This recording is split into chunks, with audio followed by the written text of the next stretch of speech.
आज आपण करणार आहोत पनीर पराठा। एका बोलमध्ये 1 कप गव्हाचं पीठ, 1 कप मैदा, चवीनुसार मीठ आणि 1 टेबलस्पून तेल टाकूया। थोडं थोडं पाणी ऍड करून ना जास्त घट्ट ना जास्त सैल पीठ मळून घेऊया। तुम्हाला फक्त गव्हाचंच पीठ वापरायचं असेल तर तुम्ही वापरू शकता। पीठ मळून झालं आहे, थोडं तेल लावूया। 15 ते 20 मिनिटं झाकून ठेवूया। आता स्टफिंग तयार करूया। हे 200 ग्राम किसलेलं पनीर आहे। त्यात एक मीडियम साईजचा बारीक चिरलेला कांदा, कांदा बारीक चिरलेला नसेल तर पराठा लाटताना फाटू शकतो, पाव कप कोथिंबीर, 1 टीस्पून किसलेलं आलं, 1 टीस्पून लाल तिखट, पाव टीस्पून गरम मसाला, 1 टीस्पून चाट मसाला आणि चवीनुसार मीठ ऍड करूया। तुम्हाला हवं असल्यास पाव टीस्पून आमचूर पावडर टाकू शकता। सगळं साहित्य नीट मिक्स करून घेऊया। स्टफिंग तयार आहे।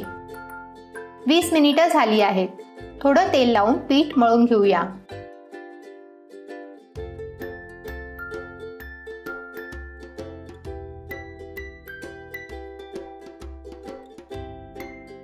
पिठाचे छोटे छोटे गोळे तयार करूया।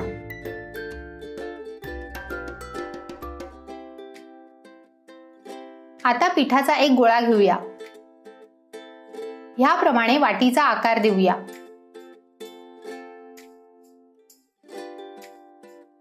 आता ह्यात स्टफिंग भरूया। ह्याप्रमाणे पारी बंद करूया।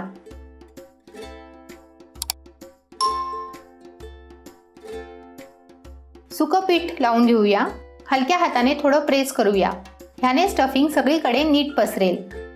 आता हलक्या हाताने लाटून घेऊया। स्टफिंग बाहेर येणार नाही याची काळजी घ्या। पराठा जरा जाडसरच लाटा।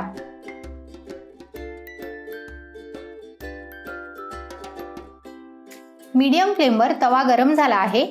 पराठा टाकूया। बबल दिसायला लागले की पराठा फ्लिप करूया। तूप लावूया। परत पराठा फ्लिप करूया। तूप लावूया। पहा, पराठा काय छान फुलला आहे। हा पराठा तुम्ही दही, लोणचं, चटणी किंवा तुमच्या आवडत्या भाजी सोबत खाऊ शकता। तुम्हाला जर ही रेसिपी आवडली असेल तर व्हिडिओला लाईक, शेअर आणि चॅनलला सबस्क्राईब जरूर करा। टेस्टी पनीर पराठा रेडी आहे।